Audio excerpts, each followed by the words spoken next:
Então, eu poderia dar vários títulos a essa palestra.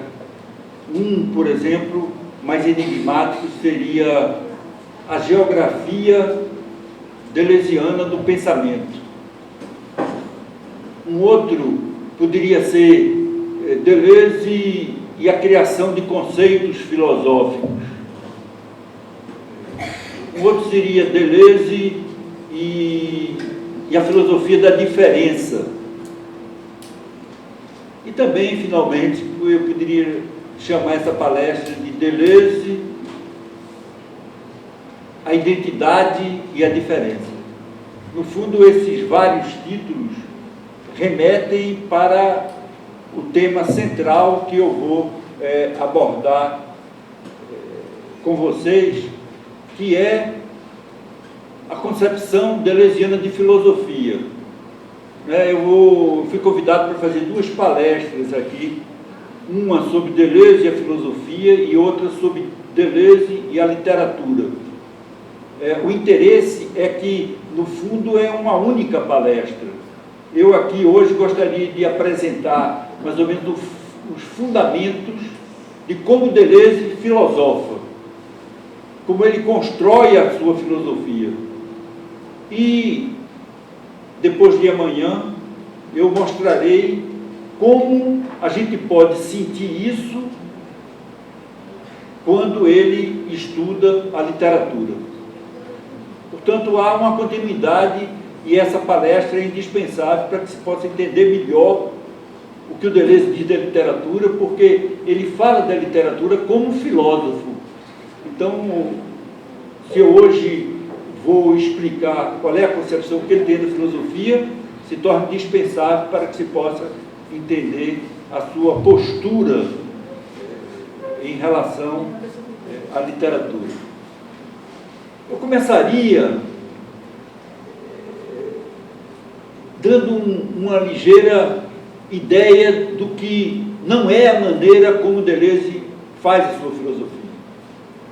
Quero dizer o seguinte: para Deleuze, a filosofia não está no nível diferente dos outros saberes. Eu quero dizer, a filosofia para Deleuze não é uma reflexão sobre. Ele gosta de usar essa expressão justamente para criticar a ideia de que a filosofia, como algumas pessoas entendem, seja um metadiscurso, uma metalinguagem. O que é que estou querendo dizer isso? Estou querendo dizer um discurso, um saber que teria por objetivo formular, explicitar critérios de justificação, de legitimação dos outros saberes.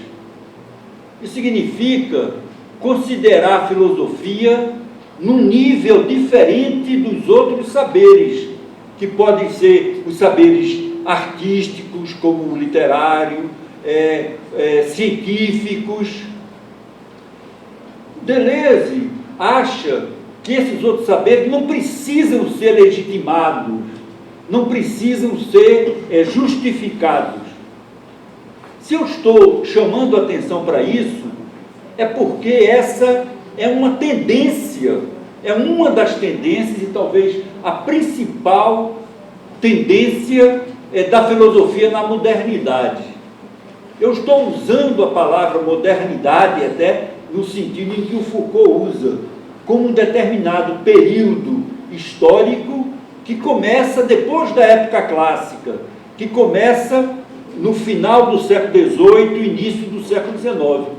Não é? Digamos, a época da Revolução Francesa, a época da ciência positiva, e no campo da filosofia, a época de Kant e das filosofias kantianas e pós-kantianas.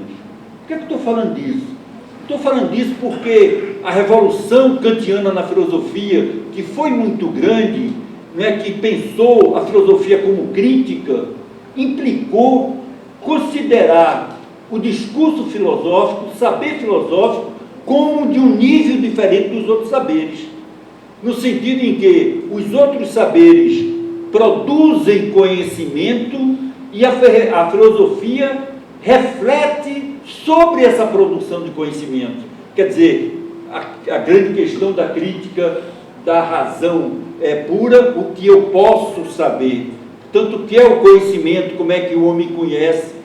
Isso significa que a filosofia estaria num nível diferente dos outros saberes, que eles sim produzem conhecimento, enquanto que a filosofia teria essa tarefa de legitimar, de justificar, de analisar se os conhecimentos produzidos fora da filosofia teriam legitimidade. Isso parece coisa do passado, mas não é, porque a gente encontra isso ainda em várias, digamos, correntes filosóficas.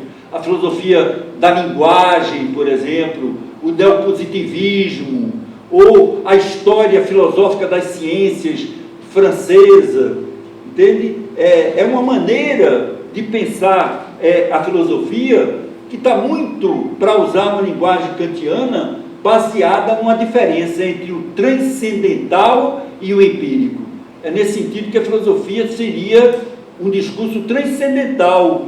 Transcendental, diferentemente de transcendente, significa condição de possibilidade. Então, caberia à filosofia estabelecer as condições de possibilidade dos outros saberes, a ciência, a arte e assim por diante. Pois bem, Deleuze se situa ao lado de Bergson, por exemplo, na modernidade, numa tendência diferente. Porque, para Deleuze, todos os saberes estão no mesmo nível. Não existe esse nível da metalinguagem, do metadiscurso, que elaboraria essas condições de possibilidade que fariam a investigação da legitimação ou da justificação dos outros saberes. Para Deleuze, é um pouco a ideia básica, de onde eu vou partir para desenvolver o meu raciocínio hoje. A filosofia é produção, a filosofia é criação. Dito de uma maneira mais explícita, a filosofia é criação de pensamento. Então vocês vejam, para Deleuze, todas essas formas do saber, científicas, filosóficas ou não, são formas de pensamento. Não se pode dizer, segundo Deleuze, que a filosofia produz pensamento e os outros saberes não. Tudo para Deleuze é criação de pensamento. Na filosofia, nas artes, na ciência, etc. Portanto, a filosofia é produção, é criação de pensamento.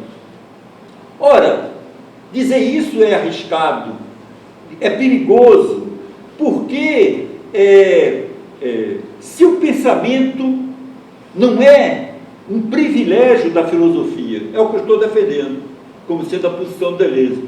Se o pensamento diz respeito a filósofos, a cientistas, a artistas, quer dizer, se todos esses são pensadores, isso não quer dizer que Deleuze assimile os diferentes domínios de pensamento. Está entendendo? A gente não pode, por exemplo, dizer que o literato faz filosofia ou que a filosofia é literária. Para Deleuze, embora todas essas formas sejam formas de pensamento, há uma distinção clara no seu próprio pensamento entre os diversos domínios de criação de pensamento. Quer dizer, há uma distinção das formas de criação que caracterizam os vários saberes. Quer dizer, portanto, a distinção entre filosofia, ciência e arte, embora todas sejam formas de criação de pensamento, é nítida, é clara em Deleuze. Como é que ele elabora isso? Ele elabora isso, sobretudo, no seu último livro, chamado O que é a Filosofia, lá que você encontra isso para quem se interessar por essa questão da maneira mais explicitada. Ele diz o seguinte, que a ciência cria pensamento, mas criando funções. A arte cria pensamento, criando sensações. E sensação aqui tem um sentido que engloba o que ele chama de perceptos e afetos. O Deleuze faz uma distinção bastante interessante entre percepção e percepto, entende? Afeto e sentimento. Ele quer dizer o seguinte, que a arte é alguma coisa que dá consistência, por exemplo, às percepções passageiras que nós temos. Eu dou um exemplo, eu venho aqui, estava louco para vir ao Acre, né? Eu sou um apaixonado por florestas, então eu quero que me leve nas florestas, mas ele não entende nada de floresta, fiquei muito decepcionado. Ele é totalmente citadino, assim. Não sabe nem o que é tucunus. Foucault não gostaria disso, eu fiquei pensando.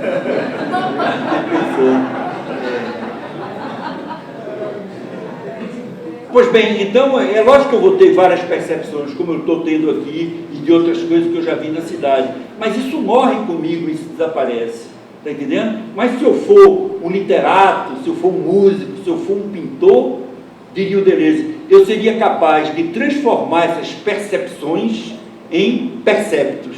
Quer dizer, eu daria uma consistência a isso, está entendendo? Imagine assim, um livro como Grande Sertão Veredas, né, que é um dos grandes livros da literatura brasileira, né? Quer dizer, eu também sou apaixonado pelo sertão.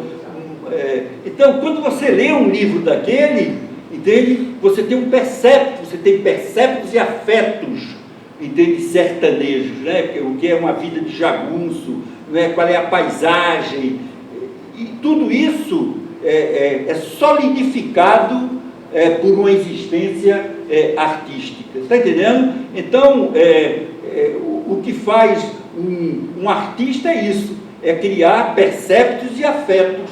Sei lá, pega lá o amor de Robaldo, entende, por Diadorim, está entendendo? É um afeto extraordinário a maneira como aquilo é apresentado, né? Como é que um jagunço se apaixona por um homem, está entendendo? É uma coisa de uma beleza extraordinária, é um dos grandes veios do livro, abordado sempre de uma maneira que tem uma profundidade assim espantadora, com aquela toda poeticidade que o livro apresenta. Então isso que não é um filósofo que faz, quem faz isso é, por exemplo, um literato, está entendendo? Então é isso que eu estou dizendo, o artista cria perceptos e afetos, quer dizer, é o que o Deleuze chama de cria sensações, enquanto que o filósofo cria conceitos. Então vocês vejam, todas essas formas de pensamento, entende, não se identificam, porque uma diz respeito a funções, que são funções científicas, outra diz respeito a sensações, que são artísticas, e o filósofo cria alguma coisa, entende? Não fica só legislando sobre os criadores, não. Ele também é criador, só que é um criador de maneira diferente. Então, estou querendo dizer, Deleuze considera todos os saberes no mesmo nível, mas não os identifica. Está entendendo? Porque cada um tem elementos diferentes na sua produção de conhecimento. Ora, eu podia dizer que há dois aspectos, porque hoje eu vou deixar a questão da sensação de lado, vou falar disso, já estou fazendo publicidade para a minha próxima aula, vou falar disso quando falar da literatura, tá entendendo? Então, para ser fiel a isso que eu estou dizendo, eu tenho que mostrar como é que a literatura cria perceptos e afetos, está entendendo? Cria sensação e assim por diante. Hoje não, eu vou falar justamente de Deleuze e a filosofia, portanto, o que é para Deleuze a criação de conceito, é daí que eu vou começar. Nessa ideia de criação de conceito, há primeiro uma ideia bastante interessante é que a filosofia é criação, assim como a ciência, assim como a arte. Todas estão no livro de criação. Se você não criar, você nunca será filósofo. Isso é muito interessante, isso é muito novo, isso é muito diferente, porque isso significa dizer que o objeto da filosofia não é dado, não está lá desde sempre, não é dado, por exemplo, implicitamente, de uma maneira velada, em algum lugar, e então seria revelada, desvelada, explicitada pelo filósofo. Não é essa a posição de Deleuze. Se o pensamento filosófico para Deleuze é criador, é porque faz nascer alguma coisa que ainda não existia. Olha aí, criar é isso, é fazer nascer algo que não existia, fazer nascer, fazer aparecer alguma coisa de novo. E vocês sabem, ou muitos de vocês sabem, que a esse respeito Deleuze está seguindo Kant. Kant, que teve a audácia de dizer, o filósofo, ele estava se referindo a Kant, Nietzsche, teve a audácia de dizer, o filósofo não descobre, o filósofo inventa. Entende? Então ele vai dizer que os grandes conceitos de uma filosofia não foram descobertas do filósofo, foram invenções, foram criações. Essa é uma primeira ideia. Dizer que o filósofo cria significa dizer que ele inventa, que os problemas filosóficos as questões, os conceitos precisam ser inventados. Isso é muito interessante porque faz com que aprender uma filosofia é dominar justamente aquela linguagem conceitual. Todo professor tem experiência, se quando está dando aula, vai falar para ele de intuição. Aí todo mundo aqui deve ter um conceito de intuição. Tá entendendo? Aí você fala intuição, a pessoa começa a projetar uma ideia que tem. Está entendendo? A filosofia não é isso. Está entendendo? Você tem que criar, você tem que produzir aquele determinado conceito. Não é fácil criar conceito. Todo mundo pode, mas é difícil, porque a filosofia é uma teia de relações conceituais. Então você tem que criar um conceito, mas ao criar um, você já está relacionando com o outro, pegando elementos e assim por diante. Eu vou falar mais sobre isso quando falar do sistema filosófico criado por Deleuze. Primeiro, portanto, a ideia de que filosofia é criação significa dizer que os conceitos não existem lá e que são desvelados, eles são inventados. Foi Kant que disse condição de possibilidade, antes de ninguém tinha dito. Está entendendo? Foi Kant que disse juízo sintético a priori. Isso era um monstro conceitual. Ou o juízo era sintético ou era a priori. Entende? O analítico. Kant conseguiu, por uma elucubração de pensamento difícil de saber como é que ele chegou lá, porque a genialidade não se explica, entende? E pensou uma coisa diferente de todos nós. É isso que interessa. Pensar diferente de tudo que já foi pensado. Isso é criar. Segundo,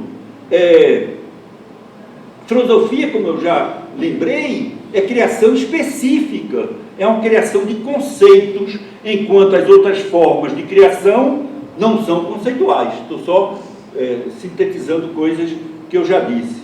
Quer dizer, desse modo, se por um lado os conceitos são exatamente como funções científicas, sons musicais, cores da pintura, imagens do cinema, está vendo? Elas estão no mesmo nível, são formas de pensamento. O cineasta é um pensador, só que ele não cria conceito, não cria funções, ele cria imagens. Deleuze até escreveu 2 livros sobre isso, mostrando que o cineasta, não é isso? Trabalha criando imagens, movimento e imagem tempo.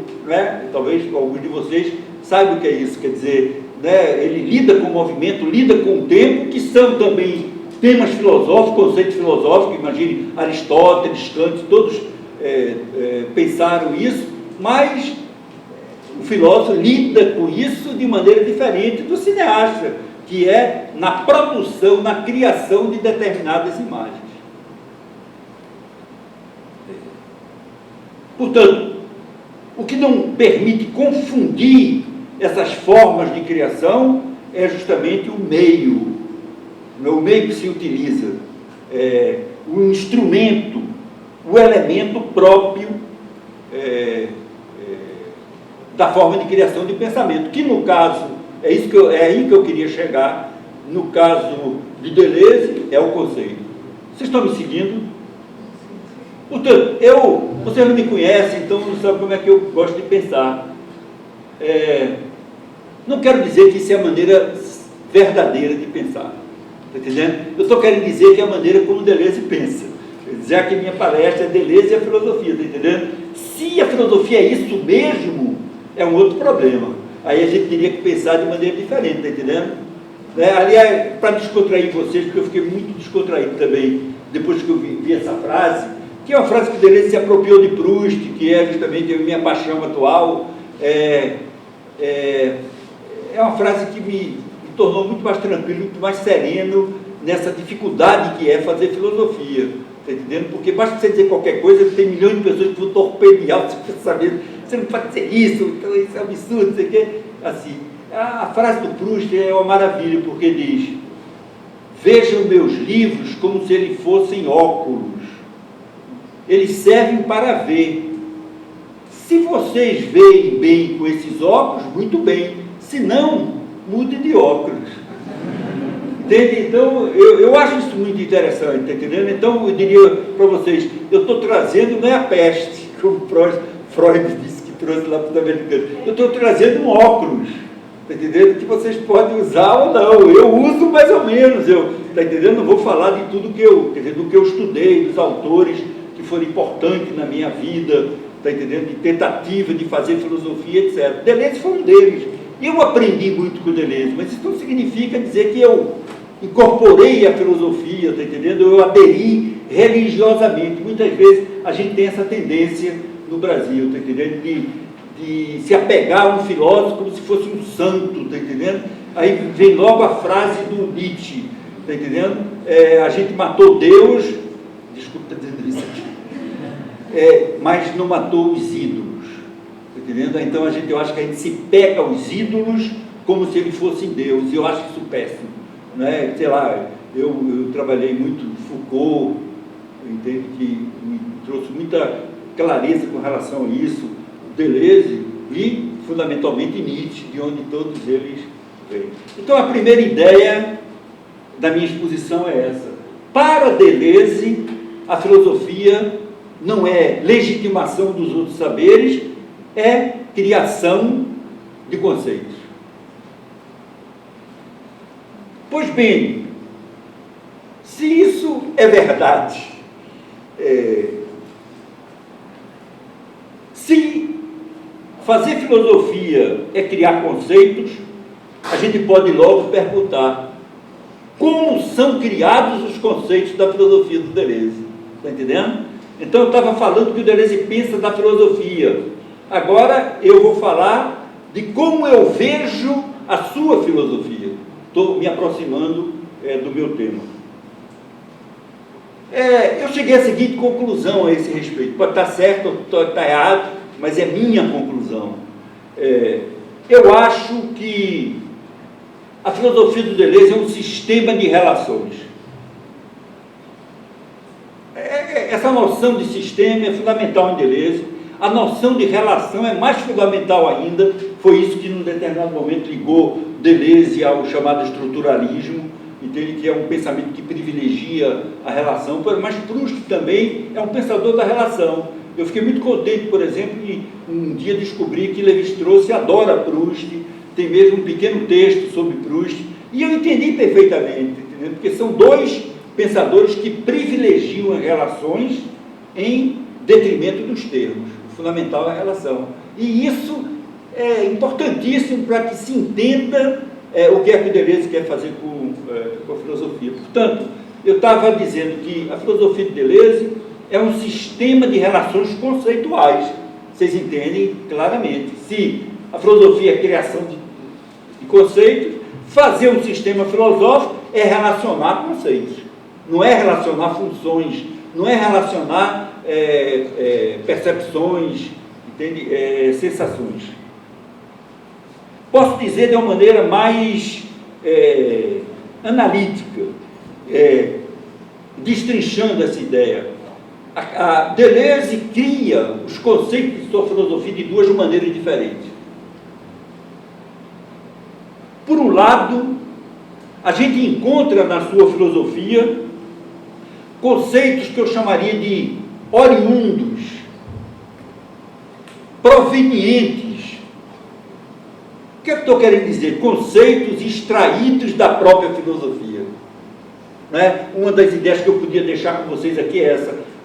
Deleuze é um historiador da filosofia que teve a coragem de pensar filosoficamente, de transformar um trabalho de historiador da filosofia, quer dizer, de pensar outros filósofos para fazer filosofia. Por quê? Porque ele extraiu o conceito filosófico dos autores que ele estava trabalhando. Está entendendo? Quando ele pega Nietzsche, Foucault, Spinoza e assim por diante, ele está fazendo filosofia, nesse sentido de extrair conceitos filosóficos de outros pensadores que não ele. Eu cheguei mesmo à conclusão que há três filósofos importantes para Deleuze. Três filósofos de quem ele mais extraiu conceitos: Spinoza, Nietzsche e Bergson. Por exemplo, a ideia de ontologia, quer dizer, a filosofia de Deleuze é uma ontologia. O grande pensador moderno ou clássico da ontologia, diferentemente de Descartes, é Spinoza. Ou então, o conceito de imanência, a crítica da ideia de transcendência. Ou então, esqueci.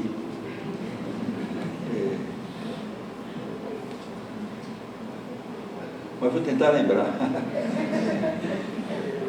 Estou seguindo, né? Eu estou dizendo que o Deleuze, ele busca conceitos de outros pensadores para integrar ao seu próprio discurso filosófico, a sua própria linguagem filosófica. Então, o conceito que eu tinha esquecido, que é fundamental na filosofia de Deleuze, é o de universalidade. Está entendendo? Deleuze é um pensador da universidade do ser, e não da analogia, como Descartes era, está entendendo? Basta você tomar o livro dele sobre Spinoza e o problema da expressão. Existe um grande debate, vocês sabem, né, de Duns Scott, São Tomás, etc., sobre essa questão ontológica e metafísica, entende? De se o ser é analógico ou se o ser é unívoco. Pois bem, Nietzsche, sei lá, o conceito de vontade de potência, entende? A ideia de intensidade, a ideia de eterno retorno, é fundamental na filosofia do Deleuze. A ideia de diferença. E, por outro lado, em terceiro lugar, você tem Bergson. Bergson é muito importante para Deleuze. É um dos primeiros livros escritos por Deleuze, é sobre Bergson, e ele é, sobretudo, importante metodologicamente. Por exemplo, o conceito de atual, de virtual, de atualização, de duração, tudo isso foi integrado na filosofia do Deleuze. Por exemplo, o privilégio do tempo em detrimento do movimento. Não sei se vocês estão mais ou menos entendendo o que eu estou querendo dizer, que Deleuze, estudando o pensamento dos outros, ele vai, ao mesmo tempo, constituindo o seu próprio pensamento. Coisa que a gente, em geral, não faz. Está entendendo? O que é uma tese de filosofia? Não é isso? Eu estou criticando. É um conceito no autor. Sei lá, a beatitude em Aristóteles. está entendendo? Sei lá, a ideia em Platão, e a gente fica aí. Tá entendendo? Não. Eu me lembro que eu estava uma vez como júri de tese, de uma tese sobre Nietzsche, e a pessoa dizia que Nietzsche elogiava Goethe como um pensador trágico. E eu achei muito curioso isso, realmente isso é verdade, mas eu disse, mas como isso é possível se o próprio Goethe disse que a última coisa que ele poderia ser era trágico, que ele abomina o trágico. E aí essa garota que estava defendendo a tese disse, não, isso eu não sei, eu estou fazendo uma tese sobre Nietzsche, não estudei Goethe. Eu vi uma pobreza naquilo, entendendo? Quer dizer, é uma coisa de fazer estudos monográficos, mas de desistir de pensar filosoficamente. Está entendendo? Sei lá, cada um faça a sua revisão de afetos aí e ver. É muito complicado, eu estou falando de coisas muito complicadas, está entendendo? Eu estou querendo dizer que uma das coragens ou da genialidade do Deleuze é ter tentado escapar disso, é ter tentado pensar por si mesmo, está entendendo? Mesmo que levando em consideração o pensamento de outros. Ele sempre estudou os outros para constituir o seu próprio pensamento. Ora, quando eu digo os outros aqui, eu tinha falado dos filósofos, porque eu disse, a filosofia de Deleuze é um sistema de relação conceitual de conceitos que ele extrai, sobretudo desses três grandes filósofos, né, dos maiores que já houve. Mas eu disse que havia duas maneiras de constituir esses conceitos.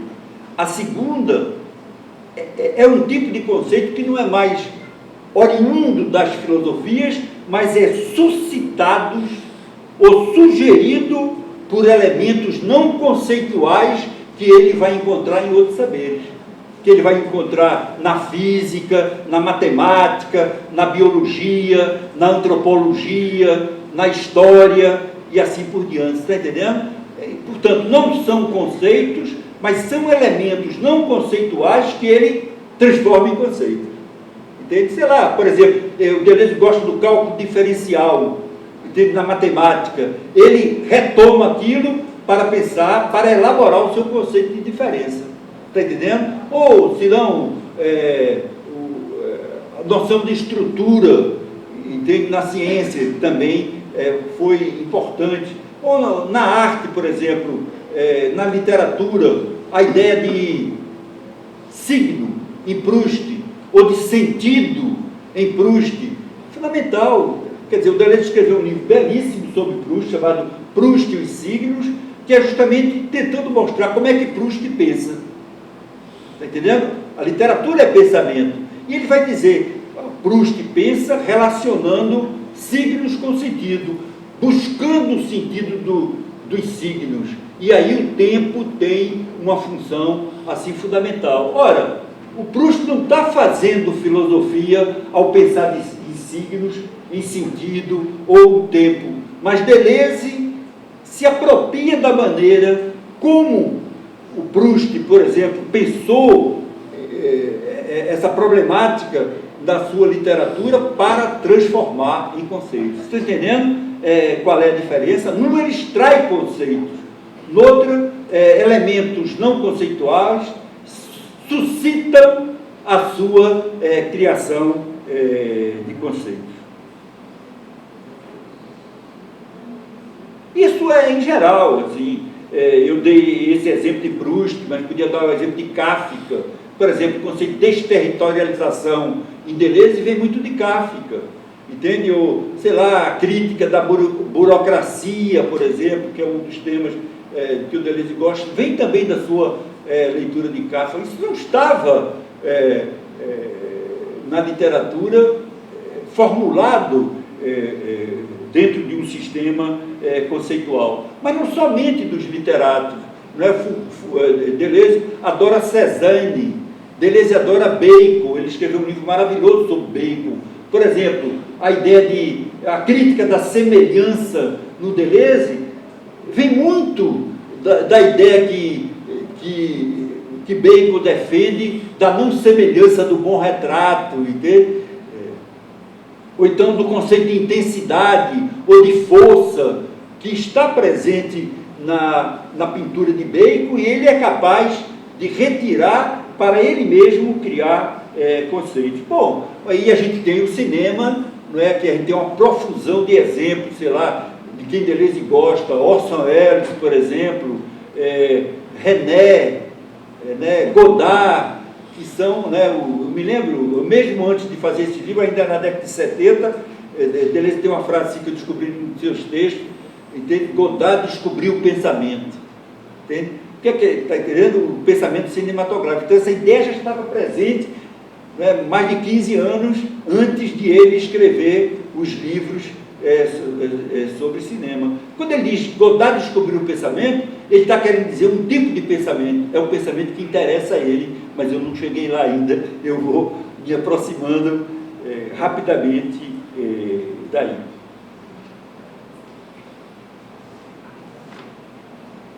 Portanto, a filosofia de Deleuze é o resumo que eu faço dessa segunda parte, o que eu estava dizendo, é construída a partir de outras filosofias e de outros saberes não filosóficos.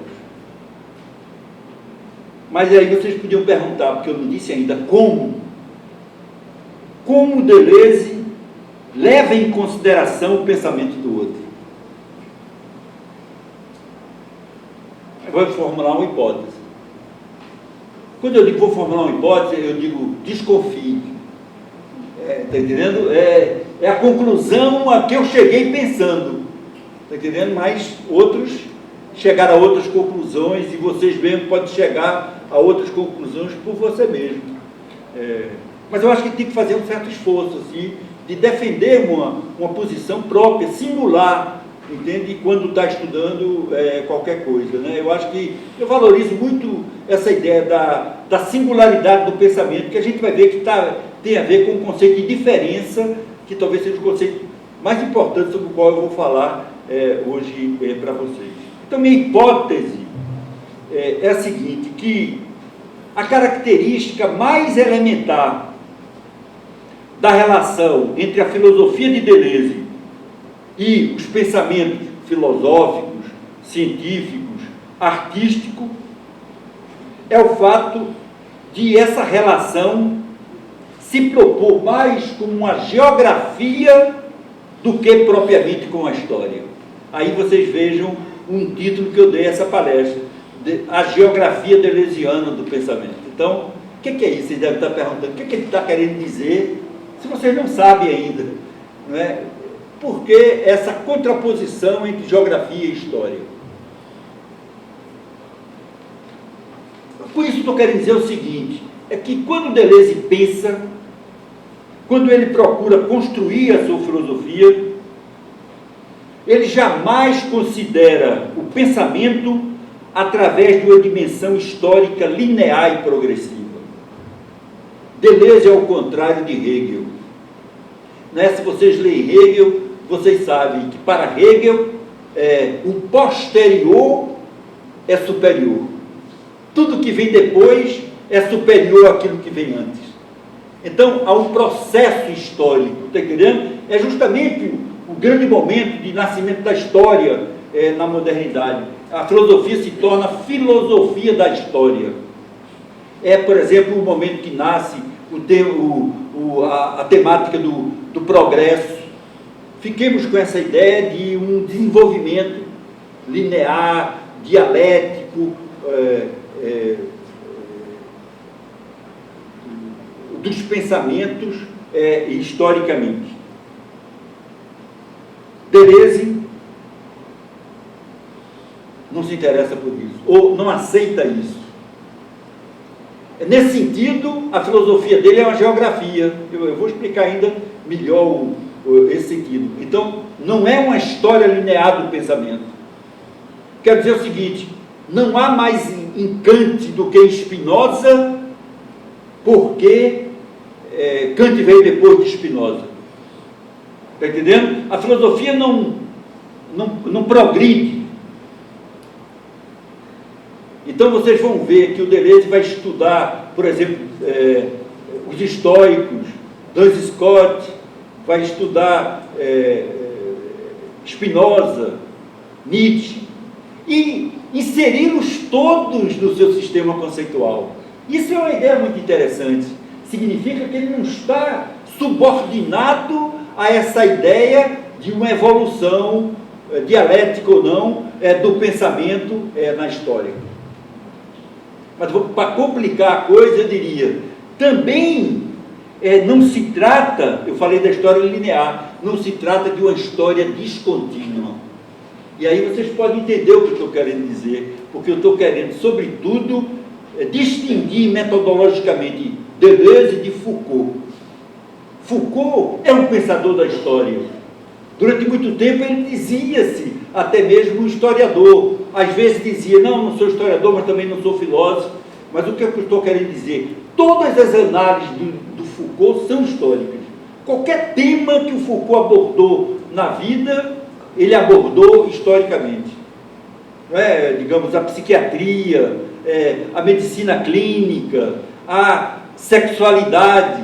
E a coisa é tão extraordinária que ele, que queria fazer uma crítica da psicanálise, essa ideia da definição do homem pelo desejo, não é isso? E o Foucault quis mostrar, não, mas o desejo não é algo inerente à natureza humana, está entendendo? Então o que é que ele foi fazer? Ele foi recuar no tempo, chato como ele quis questionar essa ideia da definição do homem pelo desejo. E como é que ele fez isso? Historicamente, recuando no tempo para fragar o momento em que não se falava de desejo, ou se não se valorizava a problemática do desejo. E isso foi um tormento para ele, porque ele pensava que a coisa era muito mais fácil. E aí ele começou a recuar no tempo, chegou até na Idade Média e viu, o desejo estava lá. Mas ele não se deu convencido. Ele recuou mais ainda. Chegou na Grécia e descobriu um determinado momento em que o prazer era mais importante do que o desejo. E aí ele escreveu esse livro maravilhoso, né, que é o segundo da história da sexualidade, chamado O Uso dos Prazeres. Está entendendo? Então, eu estou só querendo mostrar a maneira de ele pensar. Sua maneira de pensar procura, e nisso ele é profundamente nietzschiano, procura descontinuidades, valoriza sempre o nascimento. Não é isso? Quer dizer, qual é a diferença entre a biologia moderna para a história natural clássica? Está entendendo? Ele não toma posição. Ele vai mostrar que a época clássica pensou de uma maneira, a época moderna pensou de uma outra maneira. Quando Deleuze relaciona Spinoza com Descartes, são pensadores antagônicos. Porque um é um pensador da analogia, Descartes, outro é um pensador da univocidade, Spinoza. Foucault não. Foucault vai situar tanto Spinoza como Descartes dentro dos conceitos fundamentais da época clássica, o que ele vai chamar de episteme clássica. Quer dizer, os dois funcionaram a partir dos mesmos temas, das mesmas questões. Está entendendo? Onde o conceito de representação era fundamental. Então, o pensamento do Foucault, embora defenda uma história descontínua, é um pensamento histórico. Ora, o Deleuze não privilegia a história, ele privilegia espaços. Nesse sentido que eu falei de geografia. Deleuze é um pensador de espaços, de tipos, não apenas heterogêneos, mas, sobretudo, antagônicos. Tipos de pensamento, ou espaços de pensamento antagônicos.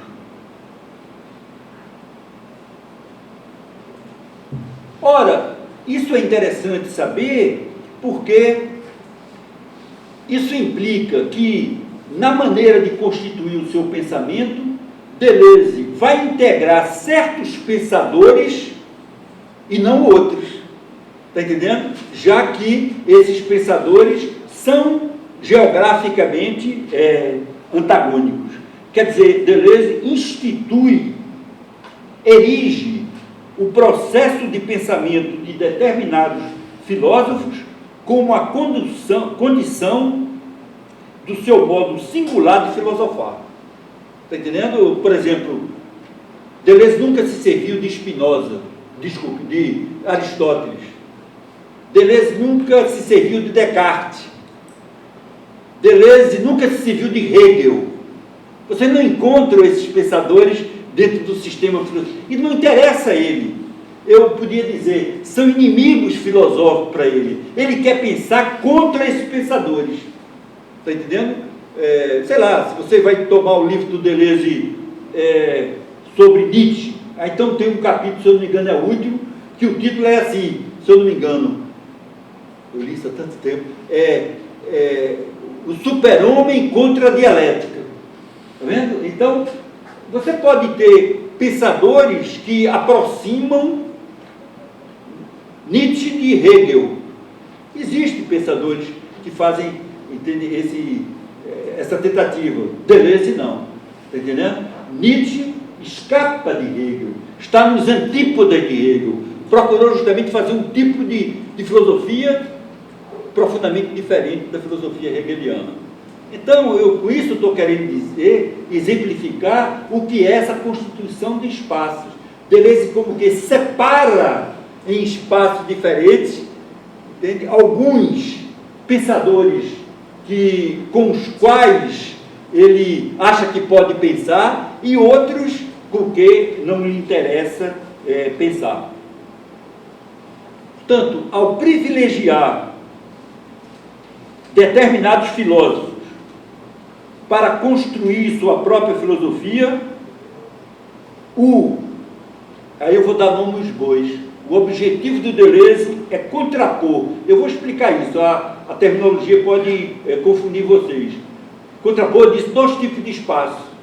Contrapor o espaço do pensamento sem imagem, é assim que eles chamam em determinado momento, ao espaço da imagem do pensamento. Né? Tem um jogo de palavras aí que eu acho bonito. Né? Por um lado, você tem o espaço do pensamento sem imagem. É lógico que vamos perguntar, o que é que significa isso? O que é que significa o pensamento sem imagem? Em que sentido está a palavra imagem? E o espaço da imagem do pensamento. Eu digo logo, o espaço do pensamento sem imagem é o espaço da diferença. O espaço da imagem do pensamento é o espaço da representação. Portanto, esse é um dos títulos que eu dei. Se lembra dos títulos possíveis dessa palestra? É isso. Diferença e identidade e diferença em Deleuze. Então, diferença e representação em Deleuze. E aí, eu gostaria logo de esclarecer um ponto, o conceito de representação em Deleuze. É muito simples. Passei muito tempo para ter essa ideia, mas eu dou de presente a vocês. Representação, aliás, se fosse uma prova, se vocês fossem meus alunos, essa seria a questão da prova. Em que sentido tem a palavra representação em Deleuze? Né? Não precisava escrever páginas e páginas, como fazem alguns alunos assim, para impressionar o professor. Bastava uma frase, dizer, representação em Deleuze significa a subordinação da diferença à identidade. É isso que significa representação em Deleuze. Todo pensamento que, em todos os momentos, em alguns momentos ou no final, acaba subordinando a diferença à identidade, é um pensamento da representação. O objetivo do Deleuze seria liberar a diferença. Então eu vou explicar justamente essa ideia que é muito interessante. Primeiro, antes de explicar, fazendo um parêntese, voltando à diferença com relação ao Foucault. Vocês sabem que existe um conceito de representação em Foucault. Não se pode fazer um amálgama, querer aproximar as duas coisas. O conceito de representação em Foucault, tal como aparecem as palavras e as coisas, tem um sentido bem preciso, que é justamente a condição de possibilidade do pensamento clássico. Então, nesse sentido, todo pensamento clássico é um pensamento da representação. Representação significa relação entre ideias, diferentemente do pensamento moderno, que seria um pensamento empírico, que procura dar conta das próprias coisas, das empiricidades. Aí o Foucault tenta mostrar que na época clássica não existia, se ficava no nível da representação. Né? Vocês podem até ler um comentário que ele faz da pintura de Velázquez. Não sei se vocês sabem, As Meninas, e justamente ele diz isso, que aquele quadro é uma representação da representação.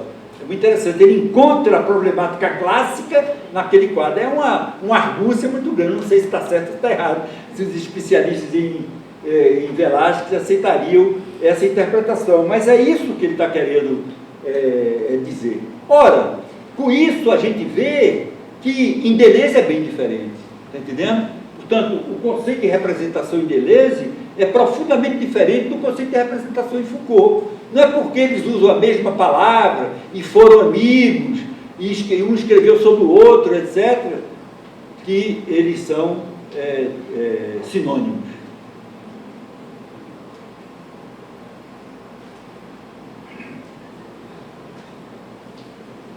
Então eu disse,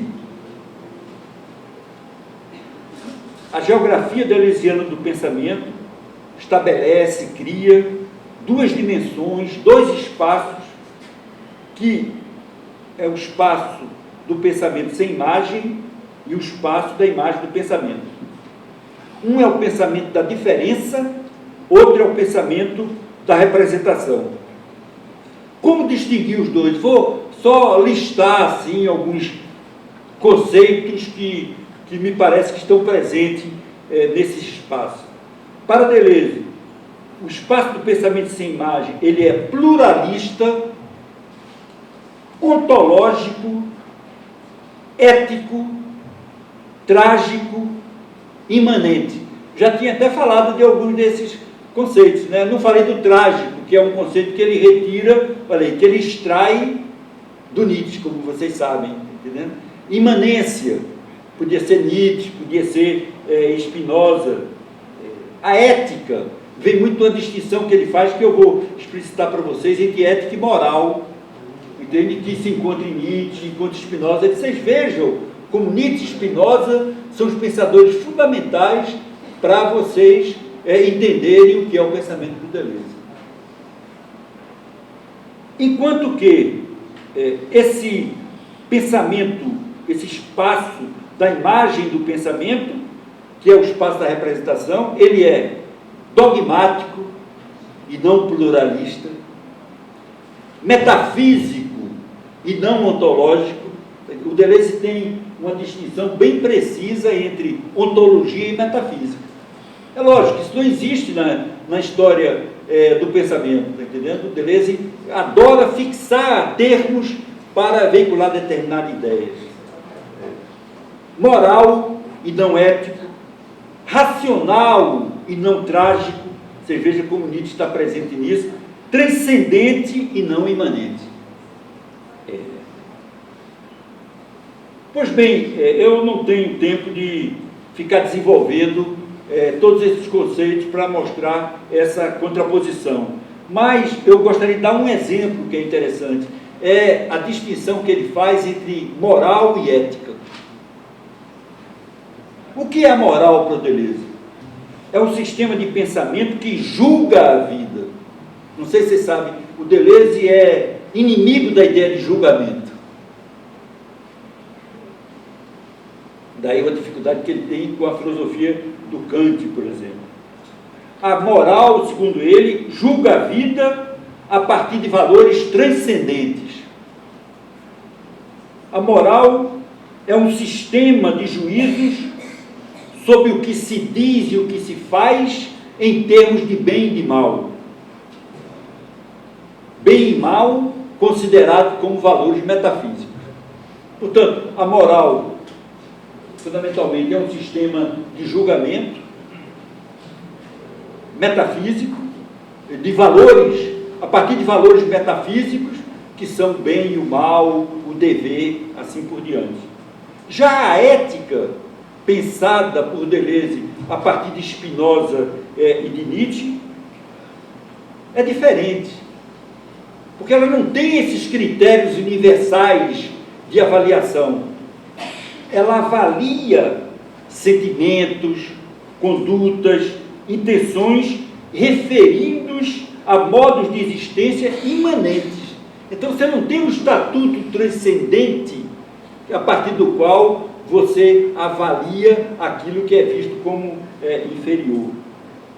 A ética é um sistema de avaliação que tenta explicitar esses modos, como os modos de existência supõem ou implicam valores imanentes que estão presentes. Por exemplo, quem diz alguma coisa só pode dizer aquilo tendo determinado estilo de vida, por exemplo. Quer dizer, não vale avaliar somente a frase, entende? A avaliação, mas remeter aquilo às condições de possibilidade daquela avaliação. Vocês vejam que foi Nietzsche que disse isso, talvez por primeiro, está entendendo? Como você tem que remeter os valores de bem e de mal à vontade de potência que está afirmando ou negando, ou à vontade de potência afirmativa ou negativa da própria vida. Quer dizer, a ideia de que é a vida, em última instância, que é o critério de avaliação de todos os valores. Quer dizer, não existe nada superior à própria vida a partir do qual você pode avaliar em termos de bem e mal a própria vida. Vocês sabem que isso é uma temática do Nietzsche, fundamentalmente uma temática do Zaratustra do Nietzsche, que é um momento onde ele expõe a sua filosofia como uma filosofia trágica. Pois bem, como é que o Deleuze é capaz de construir essa geografia? Ou melhor, sendo mais preciso, qual é o procedimento utilizado por Deleuze? Eu não uso a palavra método, poderia usar. Deleuze é inimigo da ideia de método. O método para ele remete para a identidade, ele prefere, me parece, essa palavra procedimento. Então eu usaria isso para ele e perguntaria: qual é o procedimento utilizado por Deleuze ao criar essa geografia? Aí eu dou mais um passo, né, talvez o quarto aqui na minha exposição. A ideia é essa: como se dá a relação entre pensadores que são privilegiados por Deleuze, porque eles expressam um estilo de pensamento que permite a criação de um espaço de pensamento que o Deleuze chama de espaço ideal alternativo, que seria o espaço da diferença. Está entendendo? O Deleuze acha que a filosofia majoritária é a filosofia da representação. Como escapar da filosofia da representação? Deleuze, então, propõe uma filosofia da diferença. E vai encontrar elementos de filosofia da diferença dispersos em vários filósofos. Então, ele recolhe aquilo na sua análise de história da filosofia e de história do pensamento para constituir o seu próprio sistema. A minha ideia, baseando no livro que eu acho mais importante dele, que é chamado Diferença e Repetição, é que, numa analogia com a pintura e numa alusão a um dos domínios de expressão do movimento dadaísta, né, que existiu na França na primeira metade do século XX, né, 1915, 1925, né, você tem como expoentes Arp, Picabia, Duchamp, Man Ray, Max Ernst. Deleuze vai dizer que a relação, a relação entre conceitos e entre pensamentos que ele estabelece é de um tipo de uma colagem. Então, eu vou expor essa ideia. Fazer filosofia para o Deleuze é fazer colagem de pensamentos. que é que eu estou querendo dizer? Estou querendo dizer o seguinte: assim como Marcel Duchamp colocou uma pequena barba e um bigode na Mona Lisa de Leonardo da Vinci, a colagem que Deleuze faz do pensamento dos outros deve agir como um duplo, deve comportar o máximo de modificação própria ao duplo. Então veja como o que é a criação da diferença para o Deleuze. Se ele vai mesmo retirar um conceito de vontade de potência em Nietzsche, ele não está querendo criar a identidade daquele conceito, ele não está querendo reproduzir aquele conceito identitariamente. Ele está querendo fazer alguma coisa com aquele conceito. Ora, o que é fazer alguma coisa? É transformar em conceito seu. Então, essa extração implica numa modificação do conceito.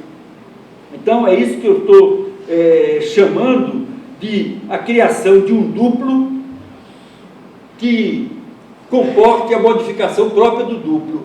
Estou querendo dizer o seguinte: a ideia de um duplo sem semelhança está presente quando Deleuze fala do seu método ou do seu procedimento de criação de conceitos. Por isso não tem sentido querer saber se o que o Deleuze está dizendo do filósofo corresponde ao que é realmente o filósofo. Eu diria não corresponde. Está entendendo? Eu quero dizer o seguinte: um livro do Deleuze chamado Foucault deveria se chamar Deleuze. Está entendendo? O Deleuze fala dele mesmo o tempo todo. É lógico que ele trabalha com Deleuze, com Foucault. Ele cria a partir do Foucault, mas ele cria algo seu. Está entendendo? Eu estou querendo dizer, o Deleuze, o Foucault de Deleuze é de Deleuze. É a singularidade do pensamento. Não existe uma interpretação universal. Mas, é claro, ele diz isso explicitamente.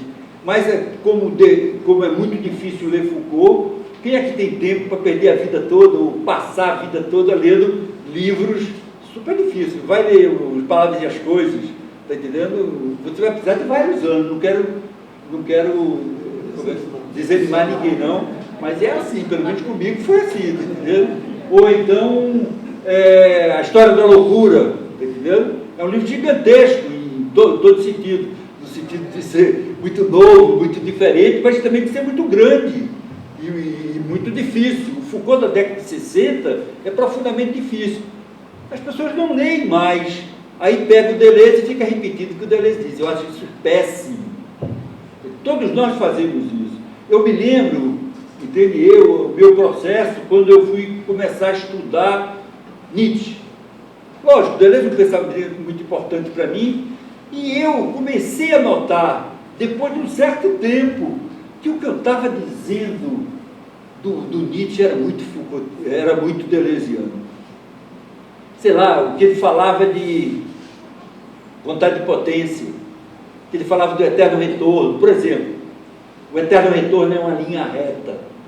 Deleuze não gosta da ideia de um eterno retorno circular, da ideia da circularidade em Nietzsche. Então, ele diz claramente que o eterno retorno é uma linha reta. É uma ideia maravilhosa. E eu disse tanto para meus alunos, me desculpe, meus alunos, o eterno retorno é a linha reta. Um belo dia eu desconfiei, eu disse, será que é uma linha reta? E eu tive, como é que eu diria, eu fui obsessivo a tal ponto de ler o Nietzsche todos os fragmentos do Nietzsche, onde ele fala do eterno retorno, e cheguei à conclusão, Nietzsche nunca disse isso. Então, não venham me dizer que o eterno retorno é uma linha reta. Então, se eu estiver falando sobre isso, se alguém disser, o eterno retorno é uma linha reta, diz, sim, mas você está falando do Deleuze, não do Nietzsche, você está entendendo o que eu quero dizer? Então, Deleuze é um filósofo de quem a gente tem que desconfiar. Porque se o pensamento é singular, e ele está sempre criando um duplo dissemelhante para constituir seu pensamento. Ele está sempre transformando aquele pensamento que ele está lendo num pensamento dele mesmo. Isso é intrínseco à sua maneira de trabalhar, ou intrínseco à ideia de criação da diferença. Ele não é um pensador da representação, ele não é um pensador da identidade. Isso, eu vou dar um outro exemplo. Eu falei da colagem na pintura. Eu vou dar um exemplo do teatro, porque é um exemplo que ele dá, quando ele diz que sua filosofia é um teatro filosófico. Muito bonito, né? Filosofia é um teatro filosófico. O que ele está querendo dizer?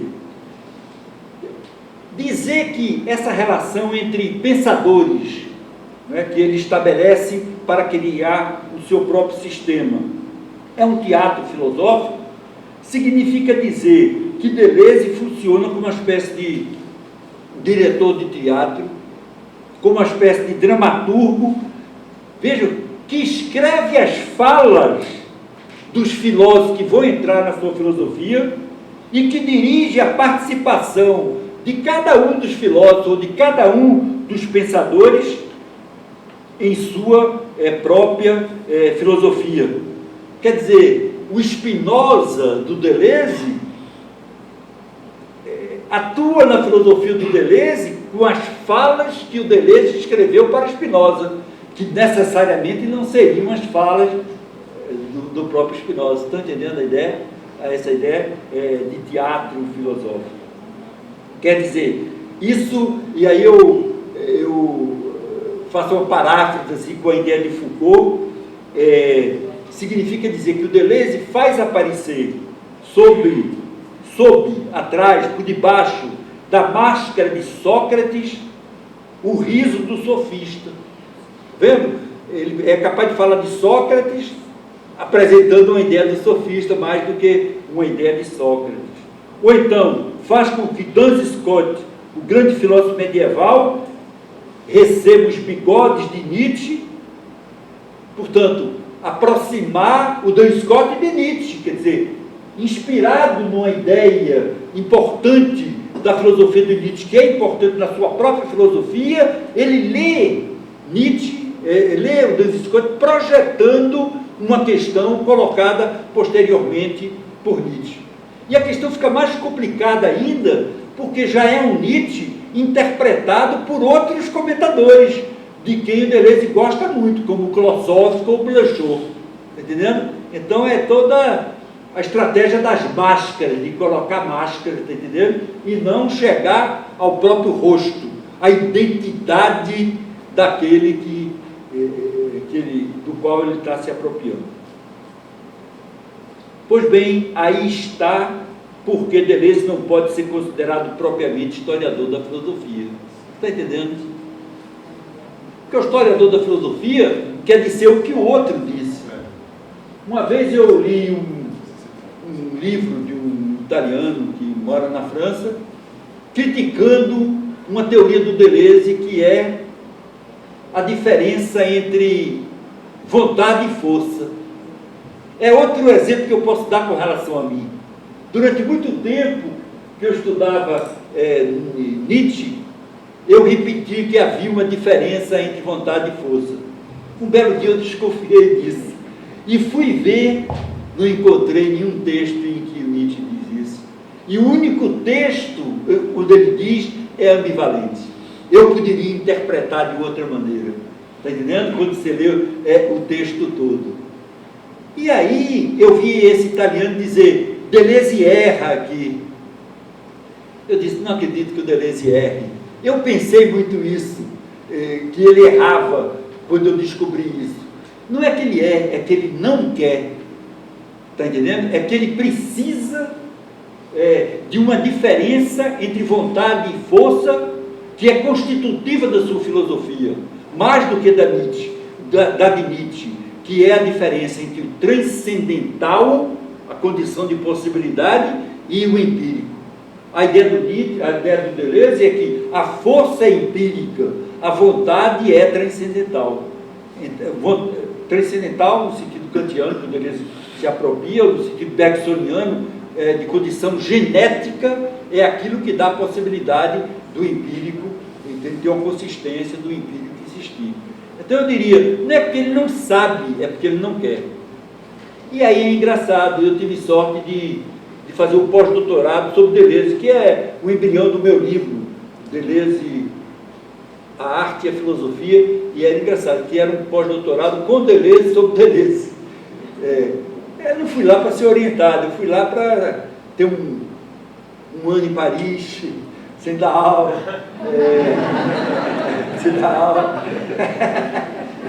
poder pensar, né? E seguir o curso dele. Aí veja a minha... Aí eu disse, puxa vida, vou fazer um curso todo do Deleuze durante um ano. Cheguei lá, grande decepção. O curso que ele ia dar naquele ano era sobre Foucault. Eu disse, chato isso, puxa vida. Eu venho aqui passar um ano para aprender o Deleuze, e ele vai falar exatamente de uma coisa que eu já estudei muito. E eu fiquei chateado com a história, porque eu disse, puxa, mas eu não estou querendo estudar Foucault, já estudei demais, tem tanta coisa que eu quero estudar. Ledo engano. Para mim foi extraordinário ter feito esse curso. Foi a partir daí que eu entendi um pouco da filosofia do Deleuze que eu consegui. Por quê? Porque eu tinha uma leitura do Foucault. Né? Eu tive sorte, sei lá, de estar muito próximo do Foucault, ter feito muito curso com ele. Então, eu discutia minhas interpretações com o próprio Foucault. Então, eu tinha uma certa segurança do que eu estava dizendo sobre Foucault. Pois bem, eu vou seguir as aulas dele e noto um Foucault inteiramente diferente. E eu fiquei muito nervoso. Foi um ano em Paris, podia estar curtindo, foi um ano de um sofrimento atroz. Porque eu não podia suportar aquilo, eu fiquei muito nervoso. Então eu ia comer, por exemplo, fazer minha comida, eu gravava as aulas, ficava estudando assim, aquelas aulas, aí ia anotar, queimava a comida toda. Então eu vivia esse sofrimento durante um ano. E aí, um belo dia, aí eu ficava, mas não é possível que ele não saiba. Não é possível que ele não saiba que Foucault não é isso, que Foucault não é assim. Um belo dia caiu a ficha, como eu dizia antes, né, quando tinha telefone de ficha. Não sei qual seria a imagem mais atual, né? Eu disse, não é que ele não saiba, é que ele não quer. Ele não quer. Ele sabe muito bem. Essas pessoas não são nada bobas, está entendendo? Mas o que é que ele fez? Ele conseguiu aproximar totalmente a filosofia do Foucault à sua própria filosofia. Né? E eu até acompanhei assim, a maneira como ele antes falava, por exemplo, do poder em Foucault, no Mil Platões, e depois como ele começou a falar, de uma maneira diferente, que possibilitava ele integrar aquele conceito de Foucault, a sua concepção do de fora, e assim por exemplo. Não vou entrar nos detalhes. Então, eu estou querendo dizer que a criação da diferença é intrínseca à leitura dos outros pensadores que Deleuze faz. E se ele interpreta aqueles filósofos, ou não filósofos, de uma maneira diferente da gente, é porque ele quer que seja assim, porque ele precisa daquilo para alimentar o seu próprio pensamento. Está entendendo? Mas ele diz claramente que o que ele faz é criar um duplo sem semelhança. Isso. Eu uso a palavra, ele cria torções. Deleuze é capaz de torcer o pensamento do outro para adequar ao seu próprio pensamento. Eu não critico por isso. Isso é constitutivo do seu procedimento de pensamento, está entendendo? Ele inventou isso. Entende? Lógico que vários franceses, vocês sabem, que fazem isso. Derrida, por exemplo, né, que já estudou, sabe como ele torce, entende, o pensamento dos outros. Estou querendo, portanto, dizer isso. Essa repetição do texto feita por Deleuze não é a busca de uma identidade originária, é a afirmação de sua diferença. Por exemplo, se apropriando de um conceito de discurso indireto livre, o Deleuze vai dizer que o que ele quer é falar em seu próprio nome, usando o nome de um outro. Está entendendo? Então, quando ele está falando de alguém, Foucault, Spinoza, Nietzsche, etc., ele está usando o nome do outro para falar em seu próprio nome. Isso é criar a diferença. Entende? Isso é criar um duplo sem semelhança. Isso é realizar uma torção. Finalmente, o que possibilita Deleuze estabelecer essas duas orientações do pensamento, esses dois espaços do pensamento, e apresentar a diferença como uma alternativa radical à representação, considerado como um pensamento que subordina a diferença à identidade. Ou dito de outra maneira, e talvez melhor, qual é o critério que lhe permite isolar duas vertentes na filosofia, duas vertentes no pensamento de uma maneira mais geral, considerá-las antagônicas e escolher uma delas como modelo do seu próprio pensamento? Aí de novo vem uma hipótese, porque eu acho que eu posso dar uma resposta imediata à filosofia de Nietzsche. Então eu vou tentar mostrar como Nietzsche é importante para Deleuze constituir a sua filosofia da diferença. Para os que não têm muito traquejo por Nietzsche, eu diria que me parece que a filosofia do Nietzsche é, em sua inspiração fundamental, uma tomada de posição a respeito da própria filosofia. Então, estou dizendo, a filosofia do Nietzsche é uma crítica da filosofia. Há um texto maravilhoso sobre isso, um texto lapidar, um dos melhores textos do Nietzsche, de um livro também que é extraordinário, chamado O Crepúsculo dos Ídolos. Um dia vocês precisam ler esse livro, é um livrinho com frasezinhas assim, que são, é lá que ele diz, eu não sou, que ele diz que é uma dinamite, né? Eu não sou um homem, sou uma dinamite. No Crepúsculo dos Ídolos, um capítulo chamado Como o Mundo Verdadeiro Converteu-se numa Fábula. O título já é instigante. Nietzsche assinala de um modo lapidar as grandes etapas da história da filosofia. Quais são elas para ele? Platão, que criou a metafísica, a filosofia cristã, que incorporou a metafísica para criar a sua teologia, Kant, que tentou fazer uma crítica da metafísica, dizendo, eu sou o anti-Platão, e o Nietzsche vai dizer, não, o próprio Kant ele é platônico, o próprio Kant está em continuidade com Platão, e, em quarto lugar, o positivismo, que também é criticado por Nietzsche. Pois bem, todas essas etapas da filosofia, ele define como sendo um platonismo. Isso é muito interessante. É quase impossível escapar de Platão. Até existe uma frase que eu gosto muito, que é de Whitehead, o filósofo americano, que disse que a filosofia são notas de pé de página aos livros de Platão. Eu acho forte, quer dizer, as questões filosóficas são platônicas, né? E é muito interessante essa história, que todo mundo tenta escapar de Platão. O problema é saber se é possível escapar de Platão, né? O Kant disse que, criando a crítica, e criticando a metafísica dogmática, ele estava destruindo o platonismo. Chega o Nietzsche e diz que ele é ainda metafísico. Aí vem Heidegger e diz, o próprio Nietzsche, ele é metafísico ainda. Nietzsche impossibilitou que se fizesse metafísica, mas ele estava dentro. né? O Deleuze talvez seja uma torção, é muito difícil resolver essas paradas, entendeu? Quem é que tem razão?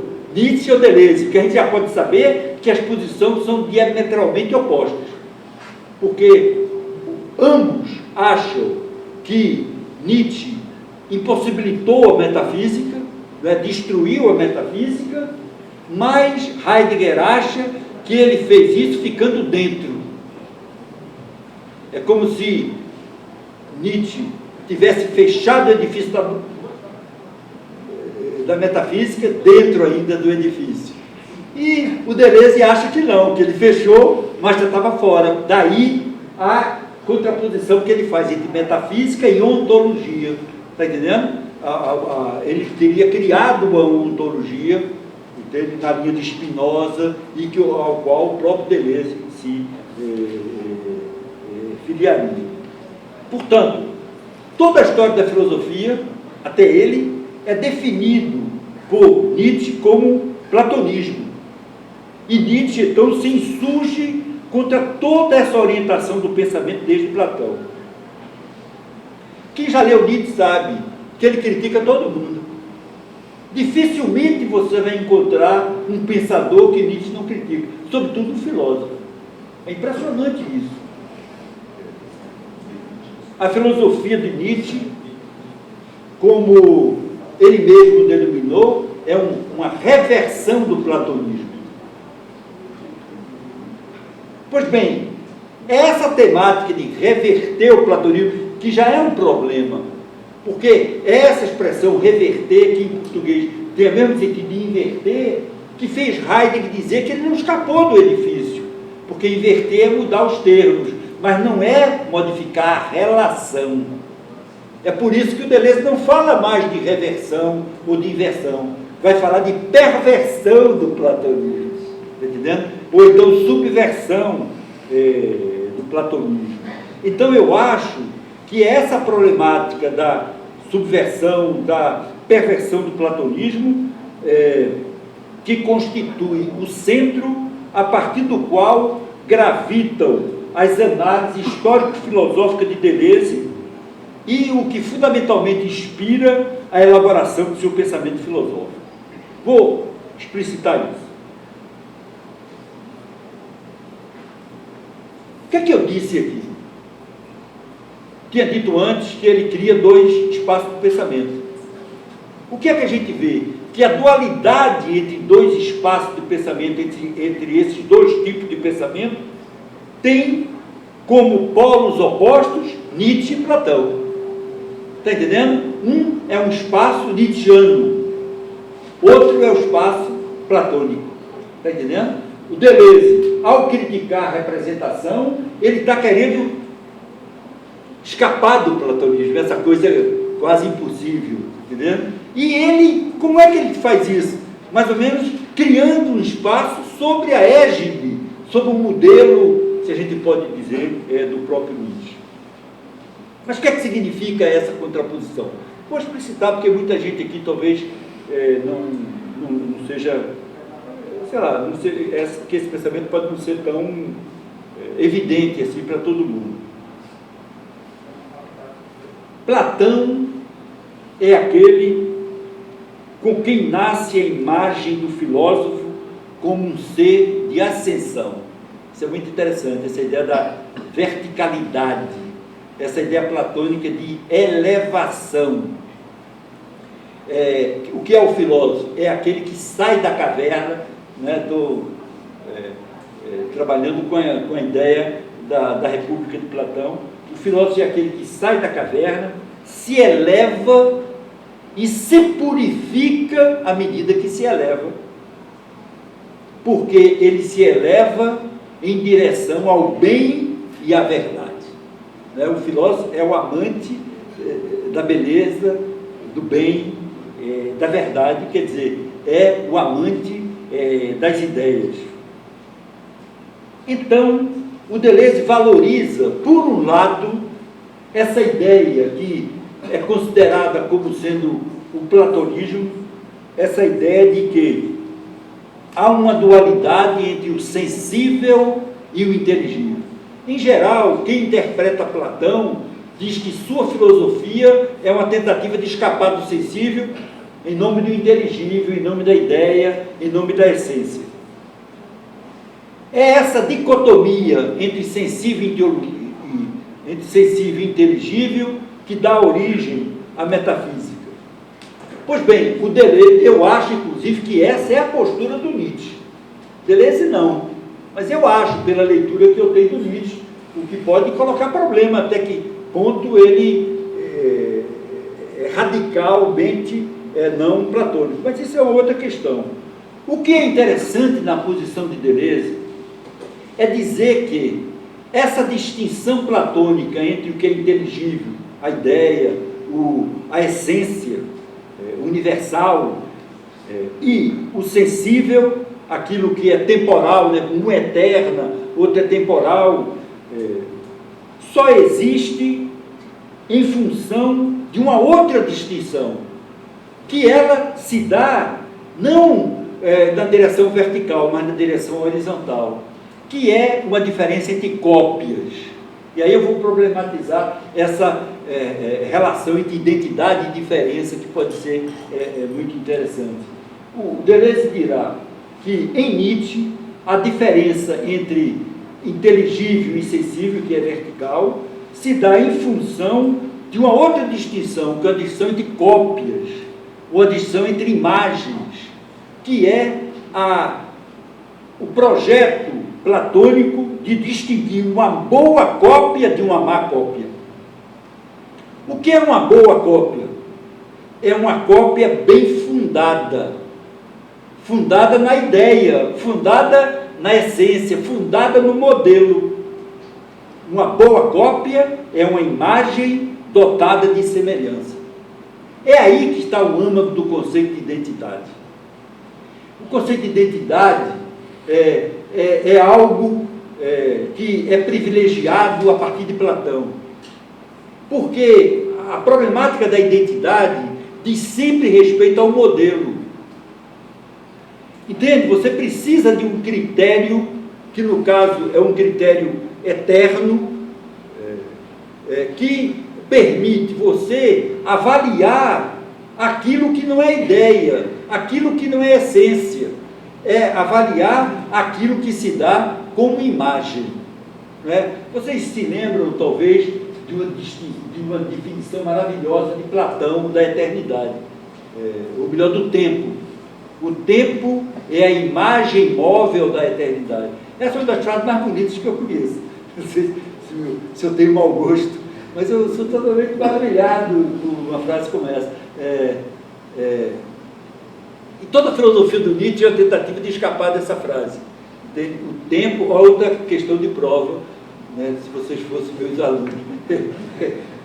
Comente, o tempo é uma imagem móvel da eternidade. Isso significa o quê?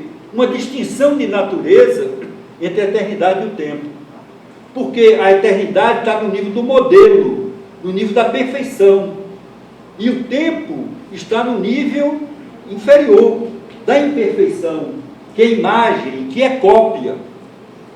Entende? Então, isso é uma ideia que aparece, essa definição é do Timeu, que é um livro maravilhoso, que é uma cosmologia, a criação do mundo. E o Demiurgo, ao fazer o mundo, para dar mais perfeição àquilo que ele fez, ele criou o tempo como imagem móvel do modelo, está entendendo, que seria eterno. Pois bem, eu estou querendo lançar a ideia de que o conceito de identidade é aquilo que possibilita a seleção entre a boa cópia e a má cópia. A cópia semelhante e a cópia sem semelhança. Se o Platão é um conceito, é um filósofo da representação, é porque sua postura metafísica privilegia a imagem fundada pela semelhança com a identidade superior da ideia, em detrimento da imagem sem semelhança, do simulacro. Olha aí, se o tema do simulacro já foi importante na filosofia do Deleuze, é porque é uma tentativa de escapar dessa dicotomia criada pelo conceito de identidade, do modelo identitário, que vai legitimar algumas cópias, algumas imagens, por serem semelhantes à identidade, ao modelo, e outras por não ter essa semelhança. Não sei se existe muito católico aqui, não sei se ainda se estuda catecismo, mas eu ainda sou de uma idade em que se estudava o catecismo. E talvez, e vocês, alguns de vocês se lembrem, o que a gente aprendeu no catecismo, que era mais ou menos assim: Deus criou o homem. Isso mostra como o cristianismo vem do platonismo. Deus criou o homem à sua imagem e semelhança, mas com o pecado ele perdeu a semelhança, ficou somente a imagem.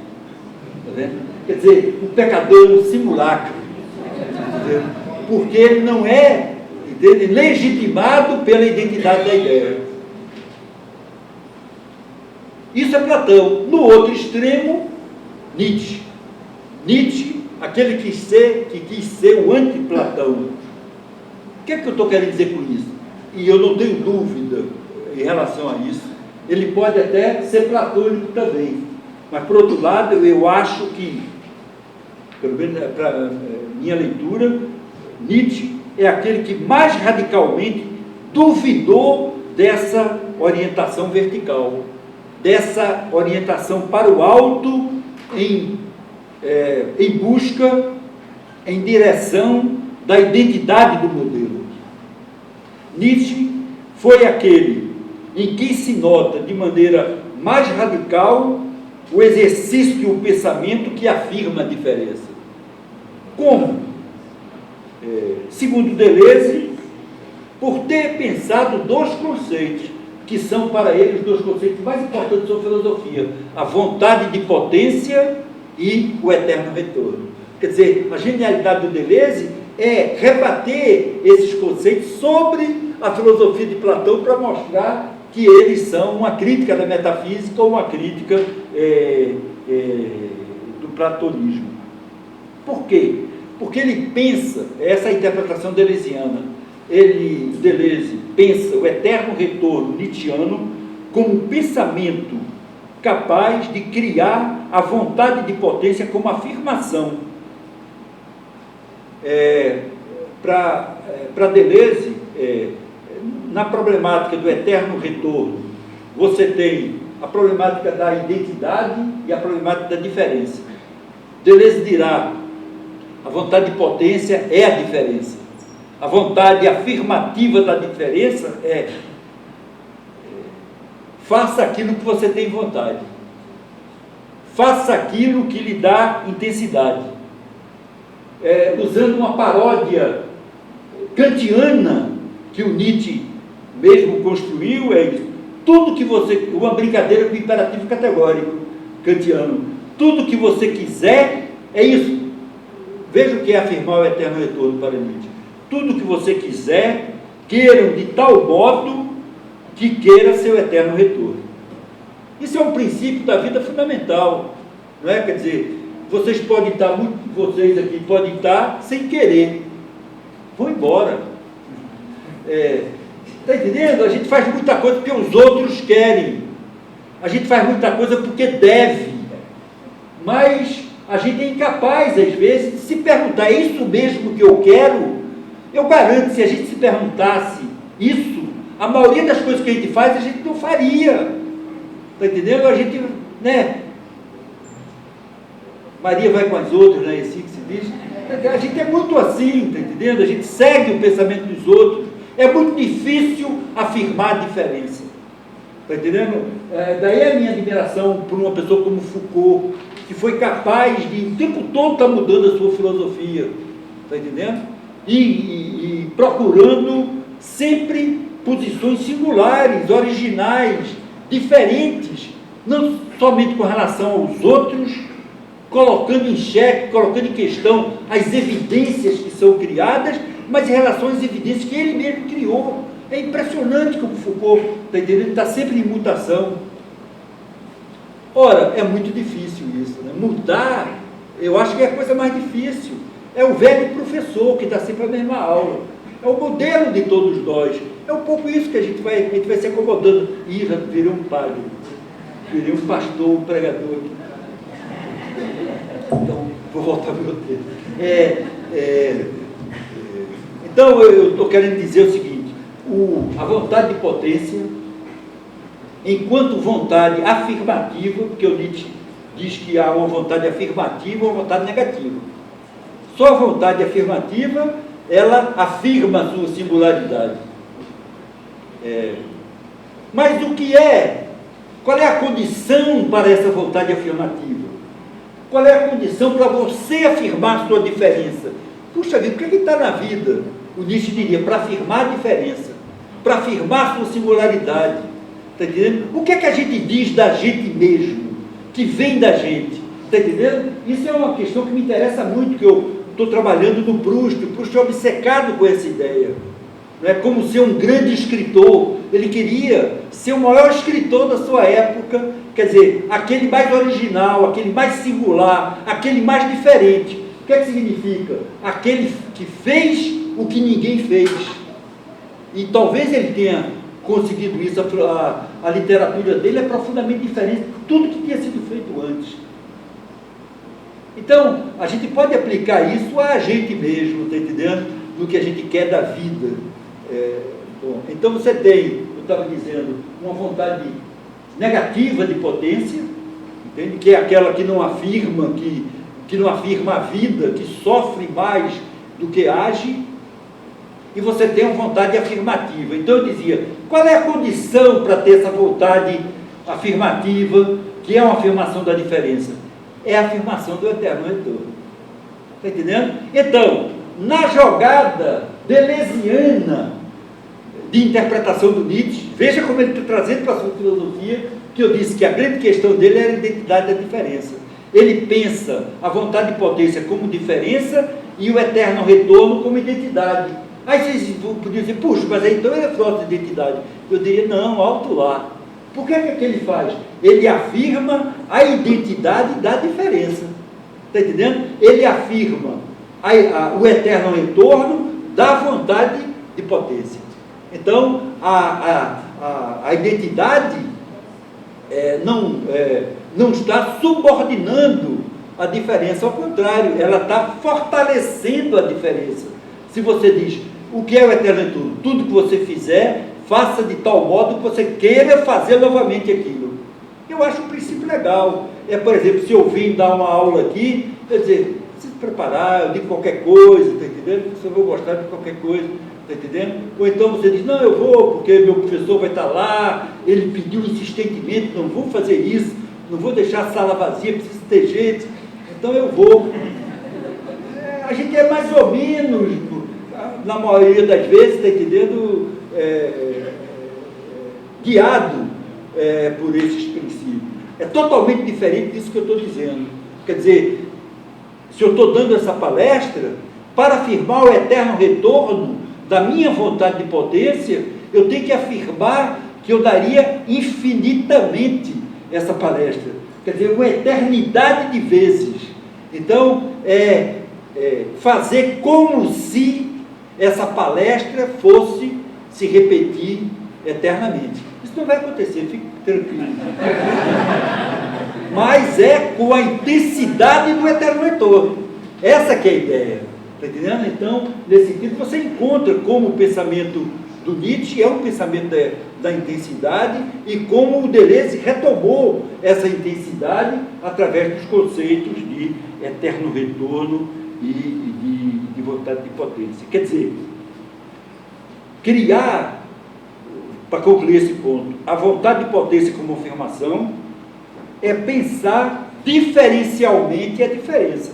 Quer dizer, o eterno retorno é pensar o eterno retorno como revir, como retorno da diferença.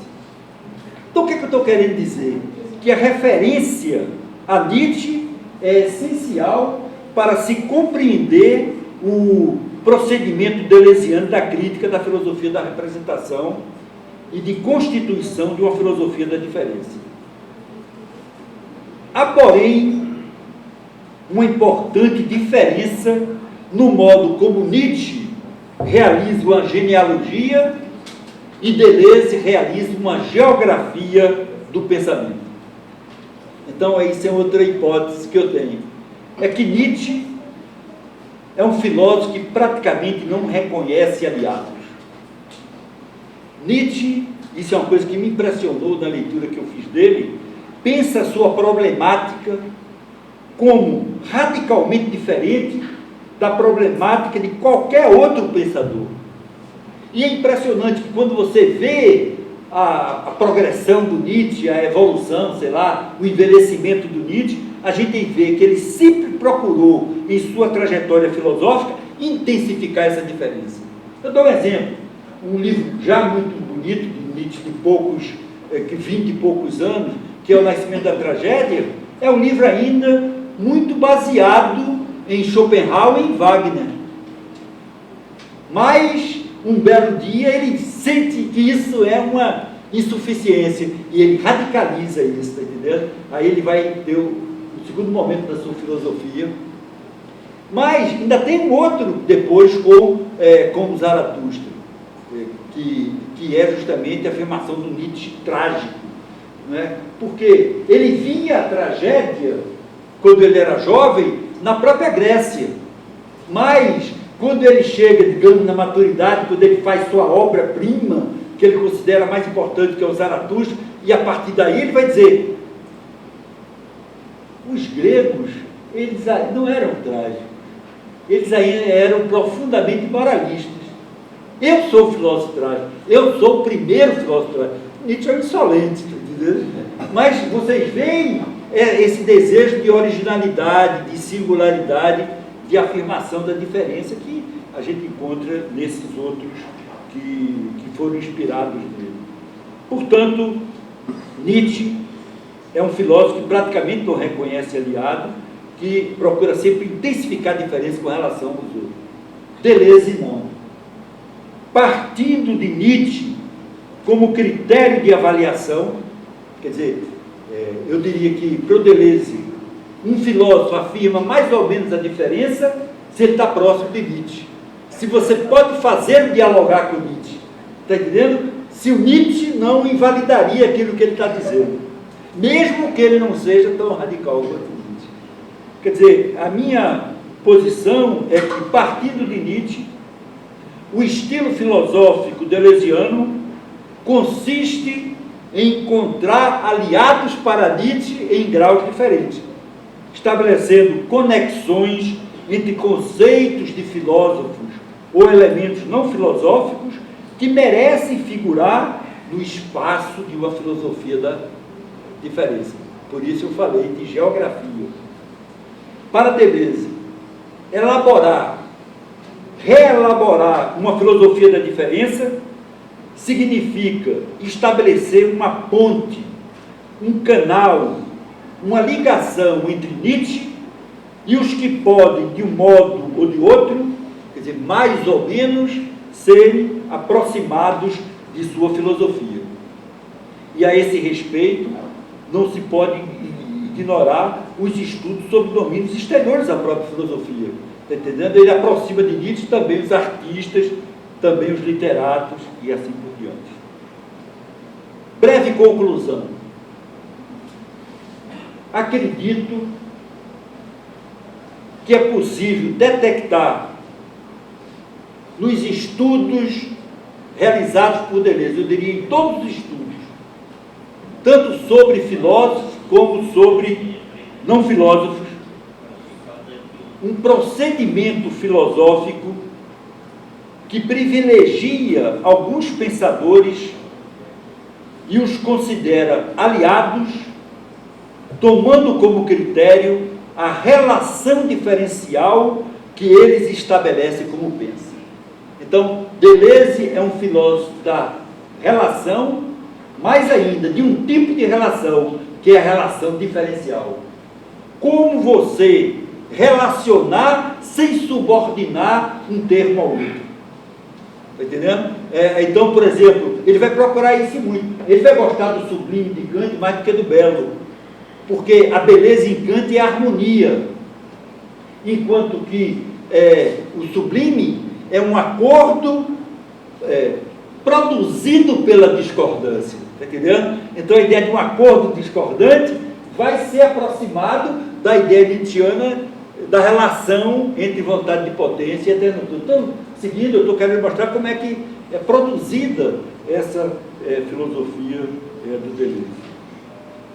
Mas isso não significa que essas leituras deleuzianas reduzam esses pensadores ao mesmo, que criando uma identidade entre eles. Está entendendo? Ele não vai querer criar uma identidade entre Spinoza e Nietzsche, embora ele aproxime os dois.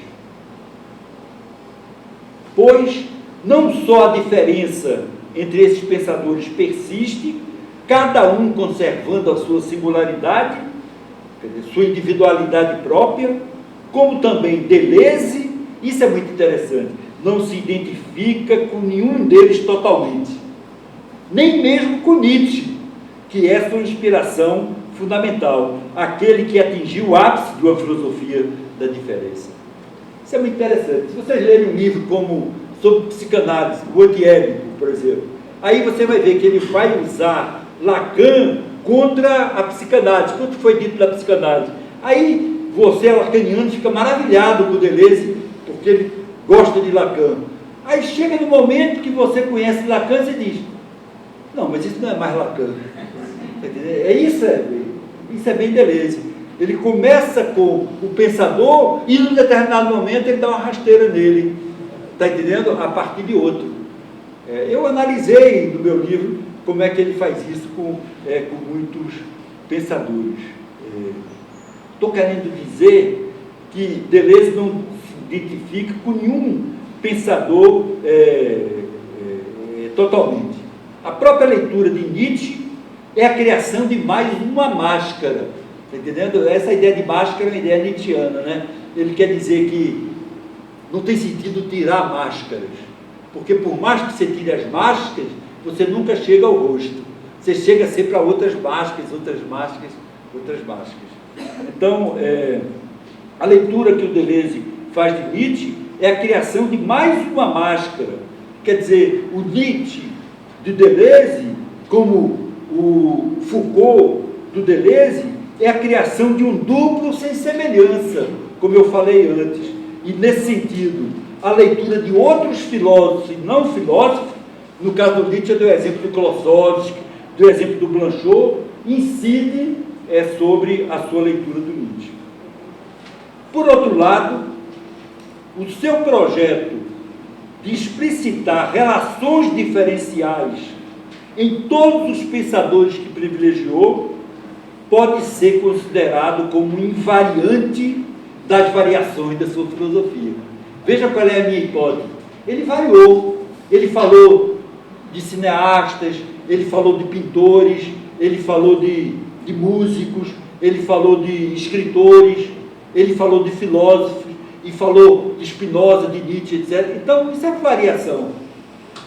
O que eu estou querendo dizer aqui? Apesar dessa variação, existe uma invariante. Eu quero dizer que Deleuze fez sempre a mesma coisa com todos os pensadores que ele pensou. Quer dizer, seu projeto de explicitar relações diferenciais em todos os pensadores que ele privilegiou pode ser considerado invariante nas variações dos autores e dos temas por ele estudados. Quer dizer, o diferencial de sua própria filosofia. Se Deleuze é filósofo, é porque ele não pode ser identificado com nenhum outro. Senão ele não seria propriamente filósofo, está entendendo? O outro é que seria.